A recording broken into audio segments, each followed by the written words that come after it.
এরকম লাগছে এক রাকাত নামাজ পড়লে আল্লাহ রাস্তায় এক রাকাত নামাজ পড়লে 49 কোটিরও নামাজের সব আল্লাহ তাআলা তার আমল নামায় দেয়। আল্লাহর রাস্তায় এসে কেউ যদি এক রাকাত নামাজ পড়ে তাহলে সে ৪৯ কোটি রাকাত নামাজ পড়ার সওয়াব পাবে। এ মর্মে সই হাদিস তো দূরের কথা, কোনো জয়ীফ হাদিসও দেখাতে পারবে না কেউ। এরকম কোনো হাদিসই নেই। এই যে কথাটা, উনি যে কথাটা বলেছেন, নিঃসন্দেহে এটা একটা ভ্রান্তি কথা, এটা একটা অত্যন্ত জঘন্যতম একটা কথা, যা কোরআন হাদিসের কোথাও কেউ প্রমাণ দেখাতে পারবে না। আমার কথা হচ্ছে, তাবলিগকে আমরা খারাপ বলি না, তাবলিগ নিয়ে আমাদের কোনো সমস্যা নাই। অনেকে বলতে পারে আপনার হয়তো তাবলিগ নিয়ে সমস্যা আছে। না ভাই, তাবলিগ নিয়ে আমাদের কোনো সমস্যা নাই। তাবলিগ দ্বারা ফায়দা হচ্ছে, হ্যাঁ, সাধারণ বহু মানুষের ফায়দা হচ্ছে এই তাবলিগের দ্বারা। এই তাবলিগের দ্বারা বহু মানুষ এমন আছে যে জীবনে মসজিদের দিকে যায় নাই, এমন ব্যক্তিরাও তাবলিগে আসার পরে তারা ভালো হয়ে যায়, তারা মসজিদমুখী হয়ে গেছে, দিনদার হয়ে গেছে, এরকম বহু প্রমাণ আছে, এটা বাস্তব।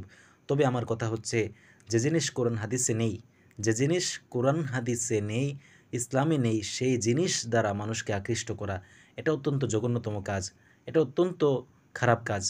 উনি যদি আলেম হয়ে থাকে তাহলে উনি তো অনেক বড় একটা ভুল করেছে। তবে আমার মনে হয় না যে উনি আলেম, মনে হইতেছে যে উনি খুব সাধারণ একটা মানুষ। তাবলিগে আসার পরে, তাবলিগের সাথে সম্পৃক্ত হওয়ার পরে উনি আলেমদের মতো লেবাস ধারণ করেছে। তো ওনাকে এই কথাটা শিখাইলো কে? ওনাকে এই কথাটা বোঝালো কে যে তাবলিগের মধ্যে এসে বা হ্যাঁ, উম এমন জায়গায় জমা হলে দ্বীনের পথে এসে, আল্লাহর পথে এসে যদি কেউ ১ রাকাত নামাজ পড়ে তাহলে সে ৪৯ কোটি রাকাত নামাজের সওয়াব পাবে। এই কথাটা তাকে বোঝালো কে? অবশ্যই তারা আলেমরা বুঝিয়েছে, তাদের দলের আলেমরাই তাকে বুঝিয়েছে।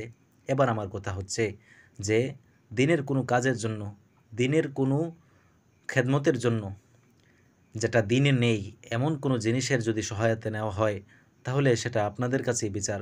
সেটা আপনারা নিজেরাই বুঝতে পারেন যে এই জিনিসটা কতটা সহি বা এই জিনিসটা কতটা গ্রহণযোগ্য। অবশ্যই দ্বীনের কাজ করা আমাদের সকলের জন্য কর্তব্য, দ্বীনের কাজ করা আমাদের সকলের দায়িত্ব। কিন্তু সে বলে দ্বীনে যা নেই, ইসলামে যা নেই, সে জিনিস দ্বারা মানুষকে আকৃষ্ট করতে হবে, মানুষকে বোঝাতে হবে, তার কোনো প্রয়োজন নেই। কারণ ইসলামের মধ্যে এমন যথেষ্ট বিষয় আছে, এবং যথেষ্ট ফায়দা ফজিলত আছে। আল্লাহর রাস্তায় বের হলে কী ফায়দা, এরকম বহু হাদিস আছে। সে সমস্ত সহি হাদিস এর আলোকে যদি কথা বলা যায় তাহলে দ্বীনের ফায়দা হবে।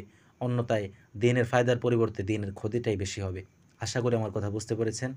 আসসালামু আলাইকুম রহমতুল্লাহ।